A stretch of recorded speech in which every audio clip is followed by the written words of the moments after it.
for me, kind of going into it, I had no idea what was going to happen in this draft. Not a clue. I remember just sitting there watching, and I actually got a text from my agent, and it just said congrats. And I, in that moment, then realized that my TV was a little slow. I think it honestly made it so much better because in that moment I was able to relax a little bit and got to enjoy the announcement a little bit more. Welcome to Rinkside Rundown, the podcast that puts you right in the heart of women's hockey. I'm your host, Chris Sinclair, and each week I'm on a mission to showcase the incredible women who are lighting up the ice across the globe. Get ready as I chat with rising stars, seasoned pros, and all the game changers making waves in the world of women's hockey that you won't find anywhere else. So, let's dive into the exciting world of women's hockey and make sure to click that subscribe button so you never miss an exciting episode. Welcome back to Rinkside Rundown, the podcast that brings you inside the world of women's hockey, one story at a time. I'm your host, Chris Sinclair, and today's guest is someone who's making waves in the PWHL. Shay Maloney, a forward with the Boston Fleet, is no stranger to big moments from her standout college career to now skating alongside some of the game's best in one of the most exciting new leagues in pro sports. We're diving into her journey, her experiences so far with the Fleet, and what fuels her on and off the ice. Shay, welcome to the show. How you doing? Great. Thank you so much for having me. Thank you so much for joining. This is going to be really awesome. Really been looking forward to this conversation. And because this is your first time on the show, we have to start where it started for you. How did you get into hockey? What was the driving factor for you way back when it all started for you? So I actually have three older brothers who all played hockey. So that's kind of what got me into the sport. I think for my family, I'm the youngest and the only girl in the family. So I think my mom was kind of hoping that maybe I would be a figure skater and let the boys kind of take on the hockey role. But she put me in figure skating for a day, and it was sort of a split rink where it was figure skating on one side and hockey on the other. And after that one day at figure skating, I told my parents that I wanted to be down at the other end. I wanted to be in the hockey skates with the boys, and since that day, I never turned back. So it was a short-lived figure skating career, one single day, but I wouldn't have changed it for the world. And so yeah, it was kind of that drive to be with my brothers, be on the other side, and kind of get gritty in that end that drove me to the sport. Okay, so while it may not have gone the way that your mom had hoped it would, throughout your career, especially then early on, what has how has family been how has family been supportive for you throughout your career, again, especially early on, when you made that decision to quit while you were ahead when it comes to figure skating? They were nothing but supportive. I can't thank them enough for everything they sacrificed to be able to have all four of us play. And like I said, all three of my brothers played, so it was an incredible experience to be able to watch them grow within the game and kind of be my inspiration going forward. We kind of had a full slew of players. I have a brother that was a goalie. One was a defenseman, and then me and my other brother were offense. So it was a competitive household at all times, but it made it interesting. And I think for me, they have always been my biggest inspiration, and having the chance to have them support me now as I progress through my career, it means everything to me. Well, and I feel like that's a great segue into how you progressed throughout hockey, because unfortunately, as is the case with a lot of women, their early days, it meant playing on boys' teams. And that was exactly the case for you. First of all, how do you think, playing alongside your brothers and being so inspired and driven by your brothers, how do you think that helped set you up for your time playing with boys for a lot of your junior career? Yeah, I would say that my three brothers are probably some of the hardest working people I've ever met in my life. They taught me both on and off the ice what it means to be a competitor and how to work and how to put in that work ethic, which really set the foundation kind of going through my career, and kind of define the player that I am today. And kind of shifting out from playing junior hockey and going into my collegiate career, I was fortunate enough to go to university with my older brother.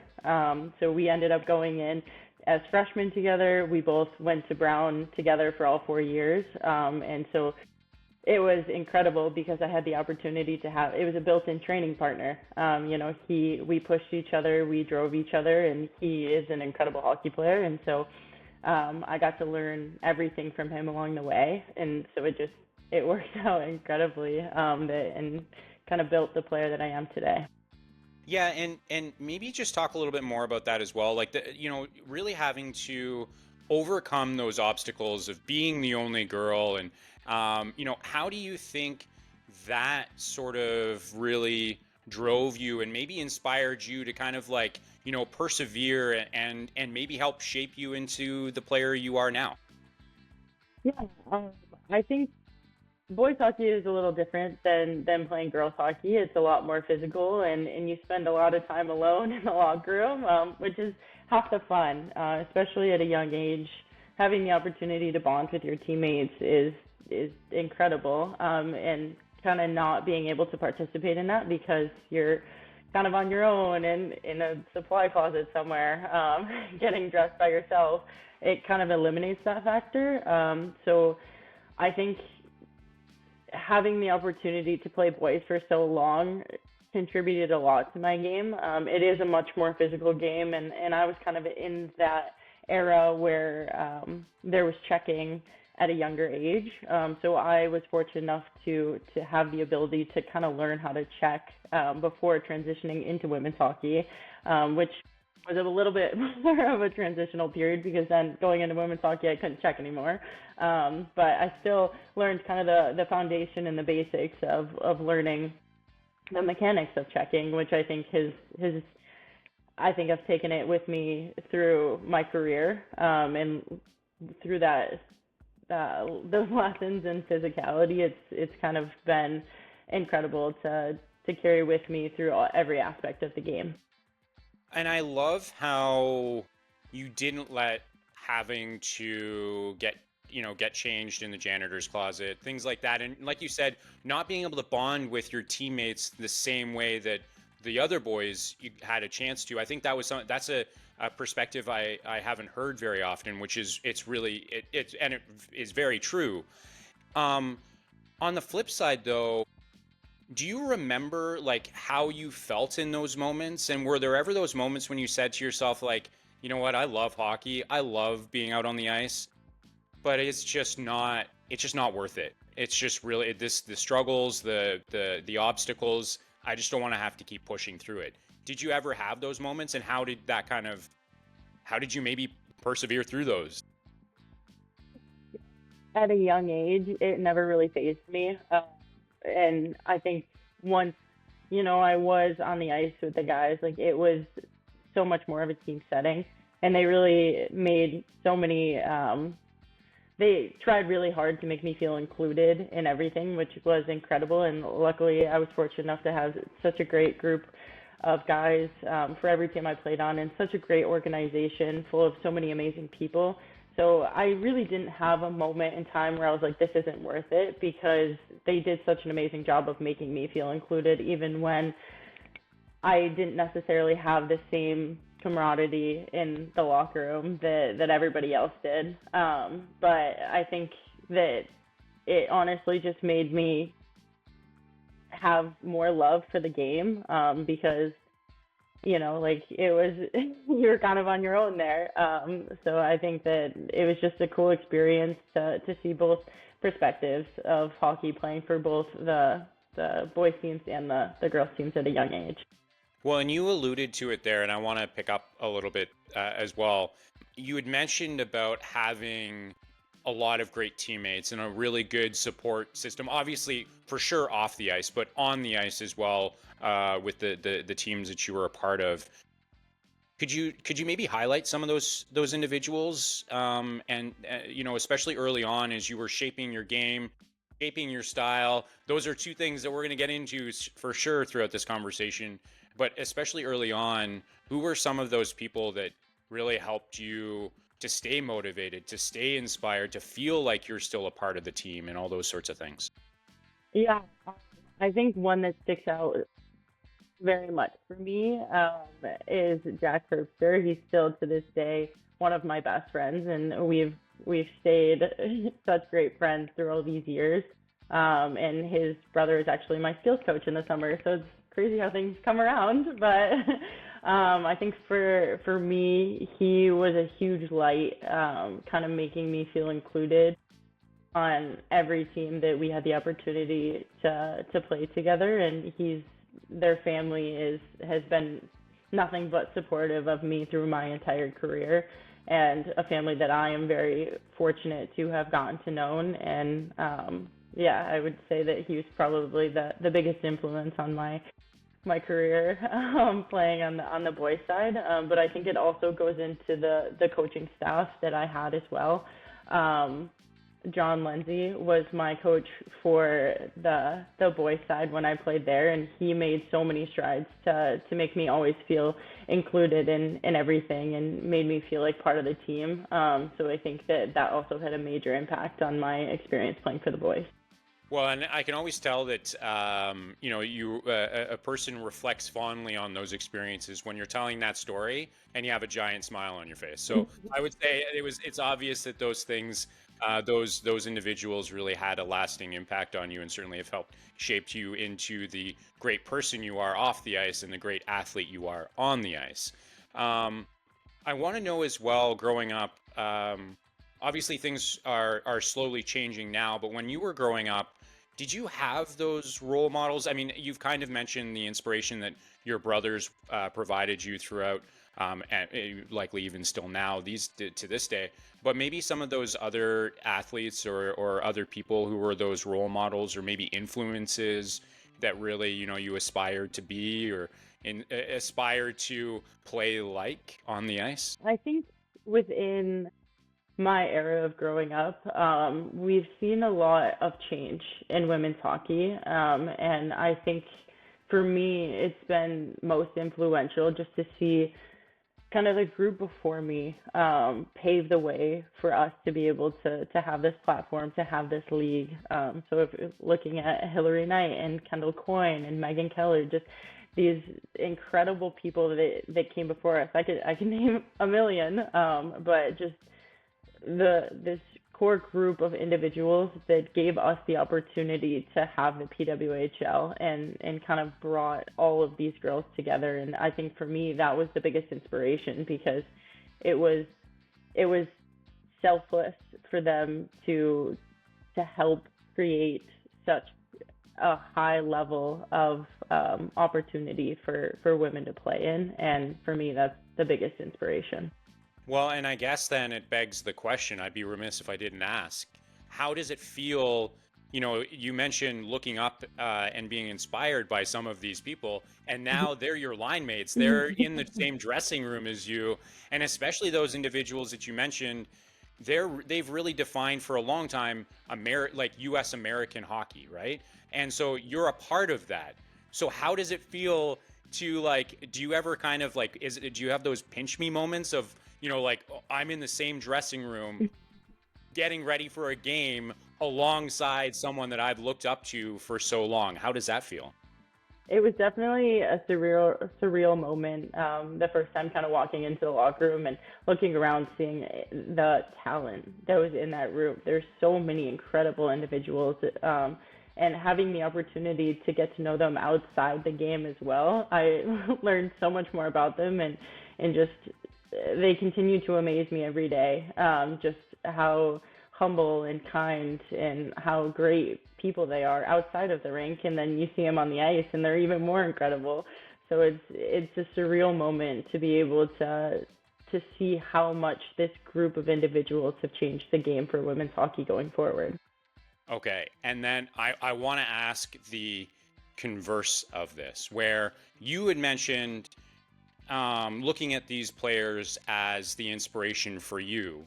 But I want to know, especially, and we'll get into a lot of the PWHL conversation for sure, because that's a really important one. Obviously, you're in it, so that's why part of why it's so important. But the lasting legacy that will be the PWHL is certainly a conversation I want to have. But I also want to know, you are also now a role model for so many young girls, so many young people coming up through the sport. How does that feel to you now that you're in that same role that you viewed the Hillary Knights, the Megan Kellers in not that long ago? Yeah, I think for me, I am, one word to describe it would be grateful. To have this platform for young girls to be able to look up to, it means the world to me, because that was something when I was young that it was hard to come by a lot of professional women in hockey, and so for me to have this league to be able to show the next generation that it's possible, and like coming from a small town, it's not really a hockey place, I would say, and just showing that there may be obstacles, but it's so worth it in the end, and just to trust the process going forward, and that anything is really possible if you work hard enough. I love that. Absolutely, I agree. You had mentioned earlier about Brown. Obviously, that's where you attended Brown. You graduated from Brown. You also had the opportunity to wear the C while you were there. I think it's an important question to ask around leadership. And to you, what does leadership mean, and how do you think, especially being a leader, like literally having the C on your jersey, how do you think that helped to shape you as a player and as a person? Yeah, that's a great question. I think that leadership can be defined in many different ways, and I do believe that there are many different types of leaders. My leadership style has always been leading by example. My work ethic has always kind of propelled me forward, and making connections with the girls on the team has always helped. For me, team always comes first, so kind of doing whatever I can to help out wherever has kind of aided in developing my leadership style. But to me, I think leadership it's being the person that the team can count on in those dire situations, in those situations where things might not be going your way, whether it's on the ice or off the ice, being that sounding voice that people trust and know that you always have their best interest in mind. And I think that my leadership style definitely developed in college. I learned a lot throughout my journey. Being an assistant captain as a sophomore, I had no idea what I was doing. But I had great individuals come before me that kind of helped me and guided me to understand a little bit more about the leadership role, and then having the opportunity to lead the team was incredible, and I am so grateful for it, and grateful for such a great group of individuals that I got to spend my collegiate career with. And let's maybe dive into that a little bit more in regards to, being a leader. There are going to be those challenging moments. And I know that, as an athlete, especially an athlete on a team, really the letter at the end of the day, it means something for sure. But everyone, like you said, everyone can be a leader, whether you have a letter or not. But there are also those challenging moments. And as you kind of went through your collegiate career, moving up, like you'd mentioned, from assistant to then captain, do you remember some of those moments? You don't necessarily have to name names or anything like that, but maybe some of those moments throughout your time in college as a leader that really tested you, that really made you help to maybe shape you into and continue to refine you as a leader? Yeah, one of the biggest ones for me was especially in my sophomore season, and in my freshman season as well, but particularly my sophomore season, where we did not have the most winning season. I think we won 2 or 3 games all season, and that makes for a very long season. So it's the aspect of trying to keep people motivated to come to the rink and try to keep people engaged and not give up. I think that was definitely a test in the leadership department. But I think from that experience, I learned just how important the people are that you skate alongside. We never gave up despite maybe not winning many games, but it was such a unique group of human beings that were all so amazing and they never let it get them down. So I think it just taught me the importance of leaning on each other to get through the hard times and how important your teammates are. Yeah, and I had mentioned off the top the stellar standout collegiate career you had. Part of the reason I said that was because you had the honor of being named Brown's MVP for not one season, not 2 seasons, but 3 seasons. Likely it would have been all 4. It's such an incredible accomplishment. And I wanted to know for you, and I know, again, it's a team sport, so everyone played a part in you becoming the MVP for sure. But for you personally, what did it mean to be awarded such an incredible honor? It was incredible. It was voted upon by the team, which made it even more special to me to think that my teammates thought so highly of me, even as a freshman. It was a surreal moment, and I think I have all the gratitude in the world for everybody that I skated alongside there, that kind of gave me the opportunity to do so. But yeah, it was an incredible moment for me.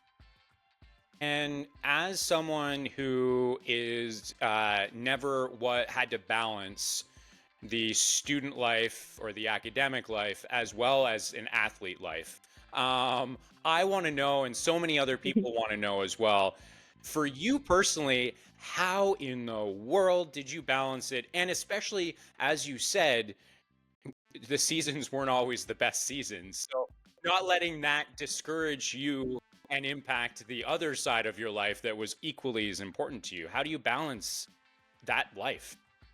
Yeah, I think from a young age, my parents have always instilled in me the importance of education, which is why, kind of going into the college decision, that I made the decision that I did, to attend Brown University. And I think I knew the importance of the education there and the opportunity that was in front of me to be in a classroom with with some of the smartest people in the world.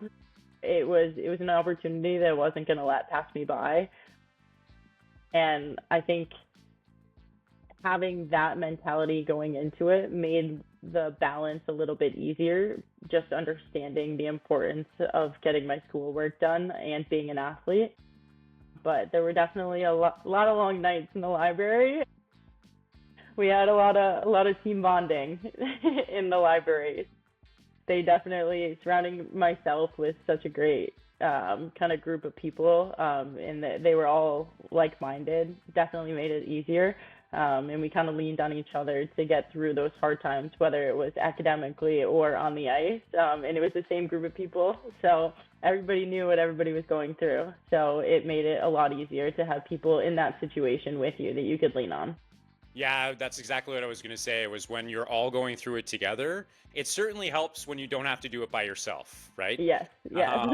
I For realize though, sure. here we are, we're talking about your collegiate career, and I want to talk a little bit about your 5th year as well at Quinnipiac, but I didn't even ask why Brown? Like talk about that choice, and then, maybe if you don't mind kind of segueing right into Quinnipiac and the season that you spent there? Yeah. So kind of going back to the start, I believe I was a sophomore in high school when I was kind of making my college decision, which was insane to think about now because as a sophomore in high school, I had no idea what I was getting myself into and what I wanted. I didn't know anything.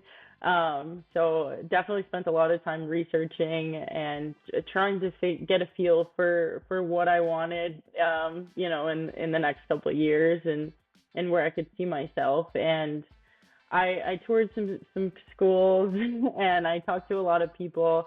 But for me, stepping on campus at Brown, it was like no place I'd ever been before. There was just so much history there, and the campus is absolutely beautiful.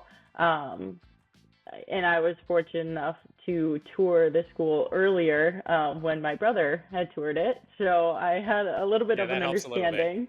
Yeah, so he had already committed a year prior, so he knew he was going.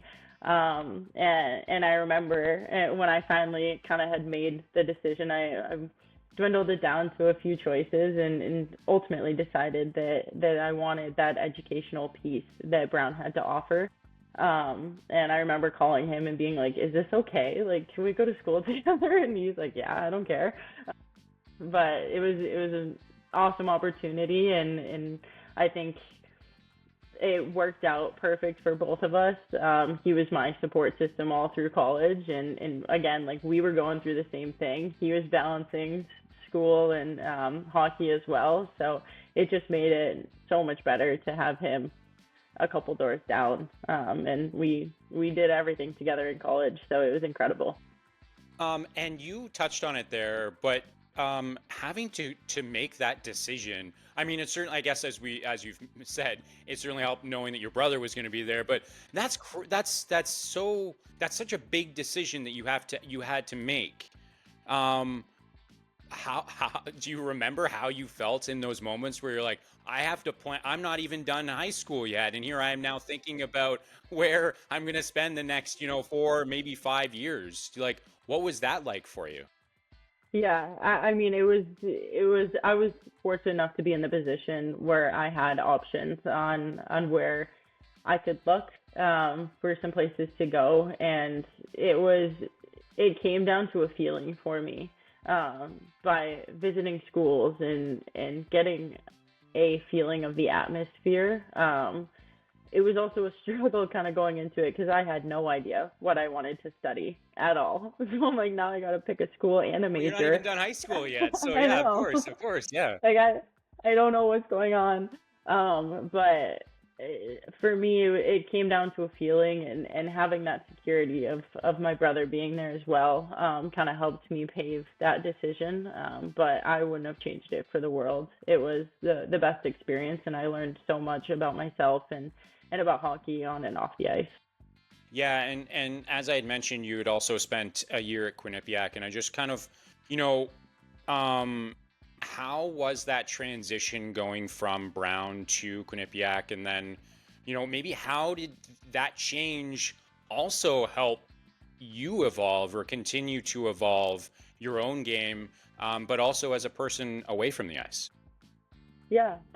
So kind of going into that, I chose Quinnipiac because they had such an incredible hockey program. I was excited to kind of develop my hockey skills a little bit further. And additionally, they had a 1-year MBA program, which is what I wanted to study. So I was like, this is the perfect opportunity. So that kind of helped make my choice a little bit easier. And kind of shifting into it, Brown hadn't had a winning season for a bit, and Quinnipiac was excellent. They were kind of in the top 10 in the nation. They were a little bit more structured than we had been at Brown.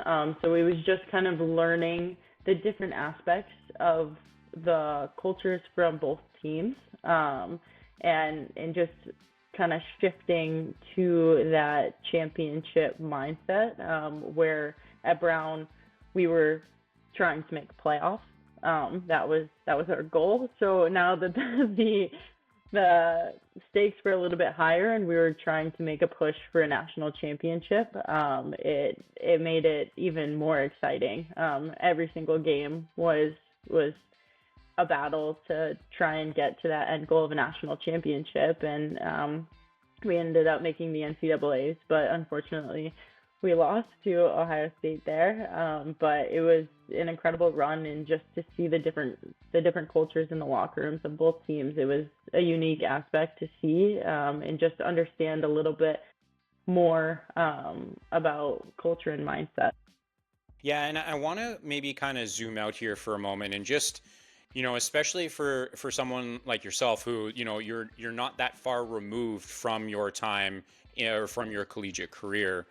I want to know, when you look back on that time, what were some of the biggest lessons that you learned? Sure, we can talk about on the ice, but I really want to get into the meat and potatoes, as they say, about how that time really helped shape you away from the ice as well. Yeah, I think away from the ice, again, I could talk about my teammates for forever. Such amazing people. But I think it really taught me the importance of having such a great group of people to surround yourself with, and the importance of having such like-minded people around you, to really push yourself and push your limits, which I was fortunate enough to have that support system around me.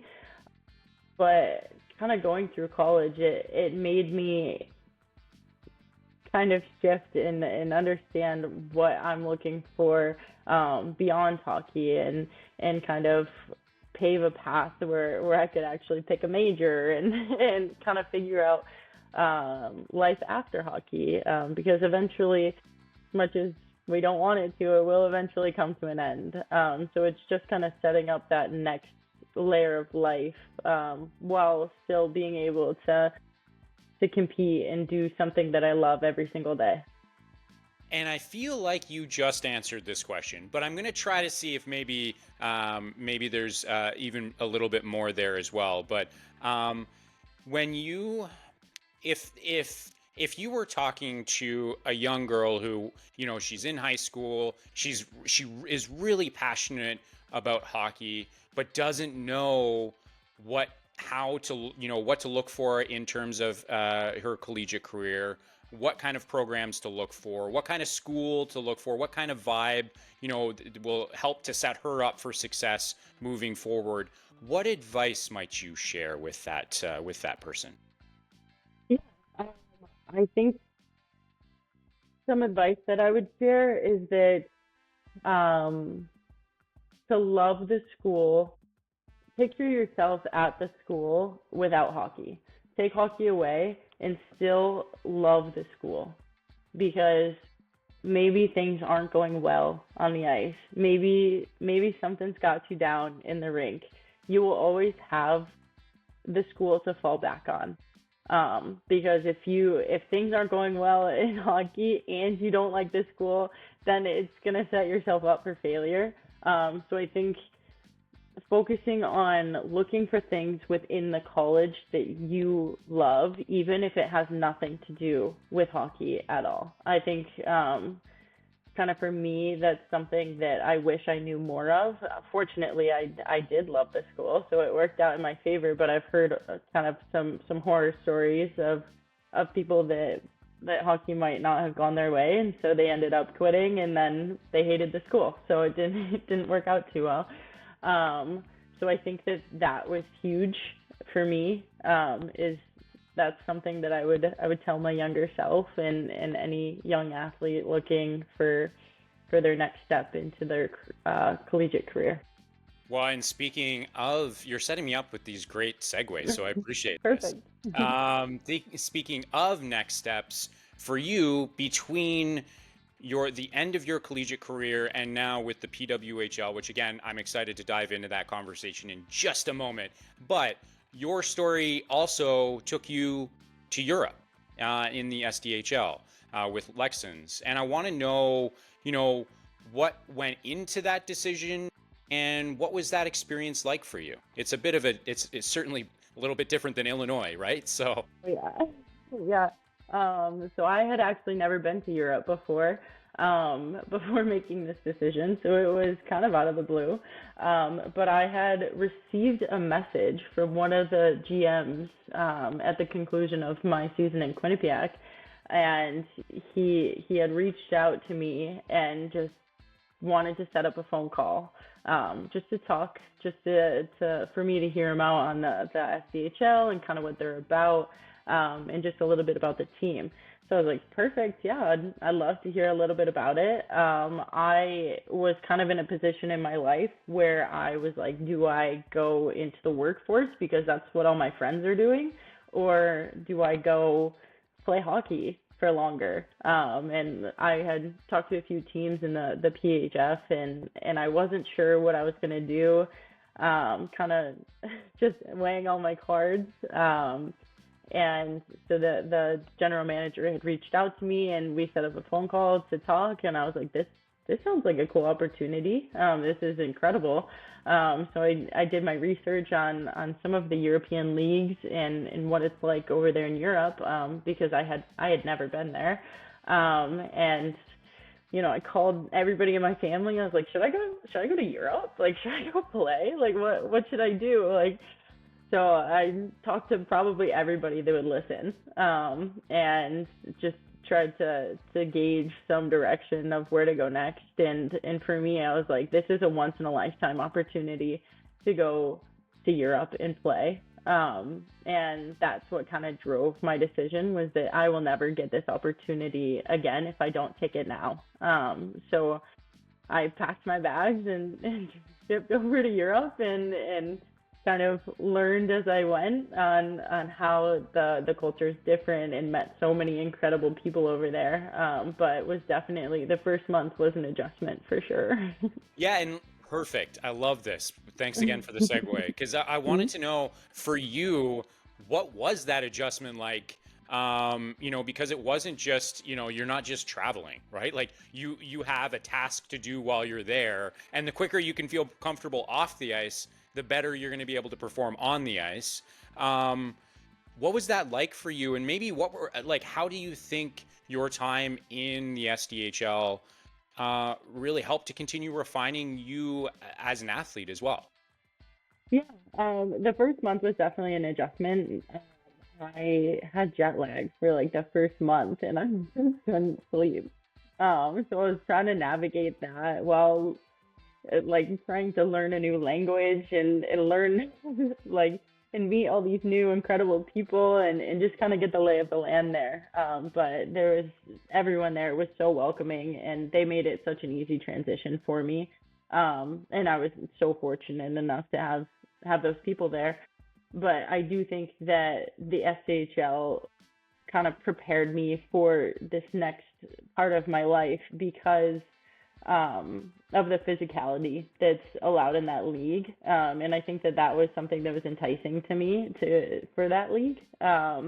They do allow checking similar to the rules that are in the PWHL, just none of the north-south hits, but just to see a few. But so it was just kind of that adjustment of going back into that physical role, and kind of developing that and feeling that out. That kind of was my major takeaway from playing in the SDHL, and having to play on the Olympic sheets was a little different.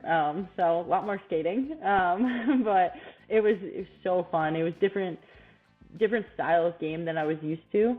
But it was such a different perspective, and I think that it definitely has shaped my game in many different ways.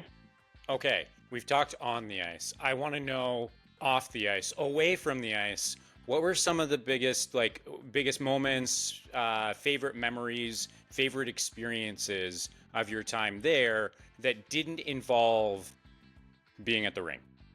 Yeah, so we had such a great group of girls. We were so close and tight knit.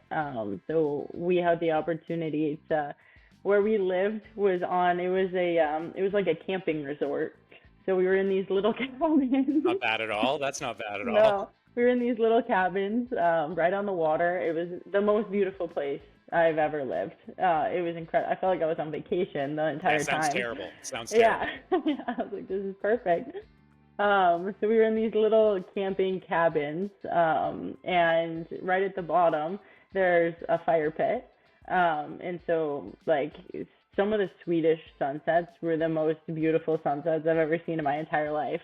So we would, and when the weather was permitting, and it wasn't 12 feet of snow, we would go down and have some bonfires and just some team bonfires and hang out there and get to watch the sunset over the water. And it was simple things, but it made the experience so much better because we had such great people, or, in the organization and on the team. So I think those are just little moments that I will take away and kind of keep with me forever. But away from the rink, my first year, we also got to travel a little bit, while some players were away, for the international breaks. So that was an incredible experience because prior to that, I again had never been to Europe, so it was a whole new world that I got to explore, and we ended up going to Spain, and we went to Budapest and Amsterdam. So it was just the ability to learn so many different cultures, and kind of encompass the entire experience into one. Well, and what's really interesting about that story, amongst so many other things, is the fact that you went into that not necessarily knowing if going to Europe was going to be the right decision for you. Like you said, you spoke to so many people, and you're like, is this really the right thing for me to do? And then, as it turns out, not only on the ice was it absolutely, but off the ice, once again, I feel like a theme throughout your career has been just also having great teammates, Yeah, I surrounding have yourself with been great people. so so lucky through my entire career to have such amazing people around me, and really have leaned on them to form my support system. And here at Boston, it's no different. I'm just always fortunate enough to have such great people around me. And, so that was one theme throughout your hockey career, but another theme, and you've mentioned it a few times, is the type or style of play, that you bring to a team where it's really tough, physical. Obviously, that started off because you were playing with boys and you had to, and that's just the way that it was. But um, has when you think back over your career, has it always just been innate in you that you're just kind of more of a, like, do you enjoy that sort of physical style of play, or is it something that you only did because you were forced into that position based off the fact you played with boys? For me, it was a learning curve. When I was playing with the boys, I wasn't as physical kind of as I am now. So it took a little coaxing from my parents. They were like, you're gonna have to learn how to hit. Like you're in this league, like you're gonna have to learn. So yeah, I remember my first hit ever, in boys hockey. It ended up being like a 2 and a 10, a hit from behind, because I was just like, all right, like I'm going for it, like I'm gonna do it. And it wasn't the situation that I should have done it in. But so yeah, that was my first hit experience, but I'll remember it forever. And I think just having the ability to play with the boys kind of shaped that, and also having some brothers definitely helped that along as well. They taught me how to be tough and how to throw some hits. So I think just a combination of the two has formed this aggressive style of play that I have now, and it helps that I am a little bit taller and can throw my body around there. Yeah, well, I've seen it firsthand at some of the games here in Ottawa. So I'll tell you, I've seen that, and I think to your point, being a little bit taller certainly helps you in that department too, for sure. Yeah, it Um, does. and speaking of, we've spoken about your incredible career thus far. It is now time for us to talk about the here and now. but just a little bit before the here and now was getting drafted into the PWHL. I haven't even asked the question and you already have a giant smile on your face. And that kind of tells me how this answer or how you may answer this question. But take us back to that moment, the 2024 PW draft. What was going through your mind? How did it feel to hear your name called and know that you're going to be playing in the best, most professional women's league in the entire world, alongside some of those idols that you've had since you were a kid? Yeah, I think for me, kind of going into it, I had no idea what was going to happen in this draft. Not a clue. So I was watching it very nervous. So I was surrounded by some of my friends, and we were sitting down watching the draft. And I remember just sitting there watching, and I actually got a text from my agent, and it just said congrats. And I, in that moment, then realized that my TV was a little slow. So he ruined the surprise just a little bit. Yeah. But I think it honestly made it so much better, because in that moment I was able to relax a little bit and got to enjoy the announcement a little bit more. So yeah, I got about a minute heads up and got to enjoy the moment with some of my friends there. But it was a surreal moment to realize that it could be coming true, but also made me realize that there's a lot of work to be done. From that moment, it was, I have to kick it into gear and be ready for training camp when it comes. Yeah, and obviously, as we've mentioned, drafted by Boston, quite the sports city, to say the least. I feel like that's the biggest understatement I could have said there.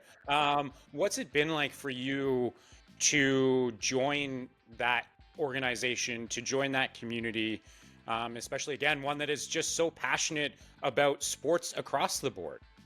Yeah, it's incredible.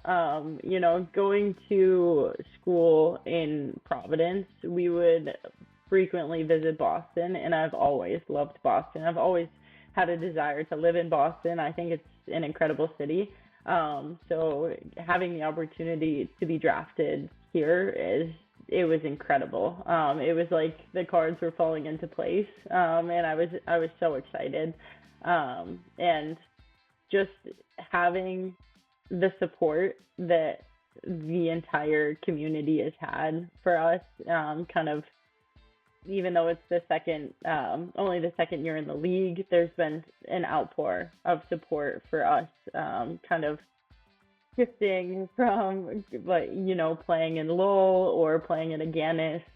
Both markets it's been incredible just to see the outpour of young female hockey players in the stands and having the opportunity to engage with them. There's nothing in this world like Boston sports.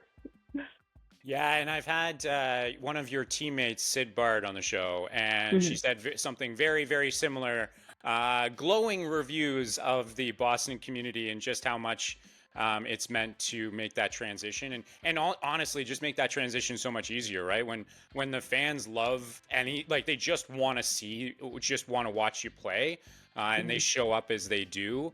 It's just such an incredible feeling. And when we think about showing up, we can't have this conversation if we don't talk about the exciting Takeover tour. This is your first year in the league. You had a chance to take part in it. What did it mean to you to also, you get to go to a community that doesn't have a team and still showed up as they did? What was that like just overall for you, especially away from the ice as well? Yeah, I think, my first taste of that was when we went to Seattle. And I had never been to Seattle before, and we got to explore a little bit of the city. And I remember we were walking at the little market, and somebody had come up to us and been like, "Oh, do you play for the Boston Fleet?" And we were like, "Yeah, we do." And they're like, "We flew all the way from Boston to see you guys." And I think in that moment I was like, wow, that is incredible that we have that much support for us and the excitement that's around women's hockey. And it's, for me, it shows how much support there is and how far that this league can go. Yeah, and I want to expand on that. Last question for you before we get into the fun rapid fire question segment of the show. Let's expand on that. What excites you the most when you think about, even again, the PWHL is only in its second season, not even done its second season at this point. What excites you most about what the future has in store for women's hockey? And maybe women's sports, we can even broaden it to women's sports in general as well, especially for someone like yourself being in the Boston market.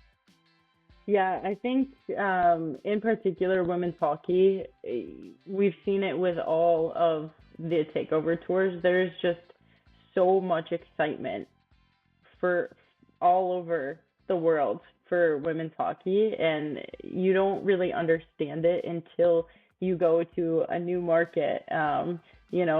Seattle or St. Louis, in the stands, there's thousands and thousands of people, and it's such a surreal moment because you kind of take a step back and realize that this is so much bigger than us. It is way bigger than the people I stand alongside. This is a chance for us to inspire the next generation of players that are going to be standing in our shoes in the next couple of years. So I think that for me, it gets me excited to see that we have continued support and that we're going to have a chance to have these little girls grow up with a place to play. Yeah, and it must feel so inspiring when you go to hit the ice and you look up into the stands and you see all those signs. The signs like, I'm going to be the next PWHL star. It must, maybe not necessarily in the moment, but when you think back to those experiences, must be really motivating for you because you didn't have that growing up. Yeah, I think it was kind of, especially the St. Louis game, I think that one really hit me hard because there was just so much support and so much excitement and having that. But I think also for me, the St. Louis game was when I had the opportunity to have most of my family there. And St. Louis is probably 4 or 5 hours from my hometown. So not only having the opportunity to have that support from all these young girls, but to play in front of my family, that was the most surreal moment. They've been the biggest support for me, and having my mom, dad, and brothers and extended family in the stands, it was a moment unlike any other. Yeah, it must have felt like a nice, full circle moment for you, right? Like you started off, your mom said, "Hey, I want you to get into figure skating." You're like, "No, Mom, fine, I'll do it for one day, but that's it." And now here you are playing in the top league in the world. It must have felt like a full circle moment, and like you said, must have just been so incredible to be able to do so in front of friends and family. Yeah, it was. For me, that was a special one. They mean the world to me, and they've given up so much for me to be in the situation that I am today, and I will forever be grateful for everything they've done for me. So to have the opportunity to play in front of them just felt like a little way of giving back and showing them that it paid off and that we're here. Yeah, absolutely. I love that. Okay. Last segment of the show, the rapid fire segment.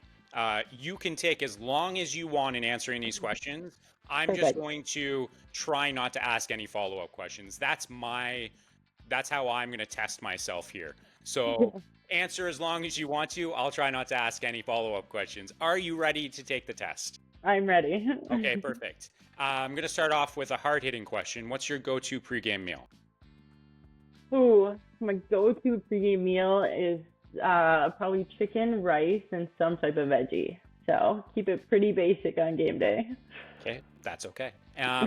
Flip side, you're not playing, you're just relaxing, you want to have a snack, you want to have a treat, you deserve a treat. What is your cheat meal or cheat treat, if you will? I'd have to go either, if I'm going for like a sweet treat, I'd probably go with some type of chocolate. I do enjoy my chocolate. And if I'm going for like a cheap meal, I'd probably go with like a good pub burger of some sort. Ooh, good call. Now I'm starving. Do you have any superstitions or game day rituals? I do sort of. Um, I wouldn't say that they're necessarily superstitions. I just always kind of keep every game day pretty consistent. I do the same thing every single game day, which consists of, going to pregame skate. I'll come back, go for a walk, kind of get outdoors, and have some alone time to think about what's coming next. And then when I head to the rink, it's always the same. I'll have the same snacks. I'll tape my sticks the same way at the same time. So I think it's less of a superstition and just more of consistency through through every game day. Absolutely. That's totally fine. Ritual is fine. I want to know, we're going to kind of keep going with this go-to theme for just another moment here. What is your go-to pump-up song on game day? Ooh, probably "Can't Stop the Feeling" by Justin Timberlake. Good call. Yeah, Okay. good vibes. Good vibes. Good vibes. I like that. What's one thing that people don't know about you, Shay Maloney? Oh, this is one that I struggled with to come up with an answer. Good. Something people don't know about me. In growing up, I played a lot of different sports. So I played basketball, volleyball. I was in track, but I was very bad at all of them. So yeah, so I played a lot of sports, but I was a horrible basketball player and volleyball. So Yeah, well, I was going to ask you, my one follow-up question was going to be, were you thinking about going and pursuing any of those? But you answered that question. I was No, not. it's hockey. Yeah, you probably made the right call on that one. It works out well for you. Yeah, I thought because I was tall, it would work. No. No. It was just not in the cards for you. Yeah, not coordinated like that. Yeah. What's one word, another hard-hitting question for you. What's one word that your teammates might use to describe you? Probably gritty, I would say. Good choice. Wow. Okay. Last question for you. I want to know what's something that remains on your bucket list. Something I've always wanted to do is go skydiving. Yeah, I'm a big thrill seeker. I enjoy some thrill, but that might have to wait until my hockey career is over. Yeah, I feel like that's probably going to happen. Have you always been a thrill seeker, or is it only now later on in your life? No, I think kind of always. When I was younger, me and my brothers used to ride motocross. So that's a little fun fact I guess nobody knows about me. Yeah, I used to, we had a bunch of dirt bikes, and my brothers used to race, and my dad was big into motocross when he was younger. He's a lot cooler than I am. He has incredible stories of his time in his 20s, doing some insane races across South America. But so I think it's kind of always been in my family to be kind of thrill seekers. And so, yeah, I guess I get it from them. Well, and at some point you're going to be able to cross that off your list, and it's going to be incredibly exciting. I can't wait. And that wraps this episode of Rinkside Rundown. A huge thank you to Shay Maloney for joining us and giving us an inside look at her journey from college standout to making her mark in the PWHL with the Boston Fleet. Shay, it's been an absolute pleasure having you on. Thank you so much for doing this. Yeah, thank you so much for having me. And if you enjoyed this conversation, don't forget to subscribe, leave a review, and share it with your fellow hockey fans. It really helps us grow and bring more incredible stories from around the world of women's hockey. Thanks so much for tuning in, and I'll catch you next time on Rinkside Rundown.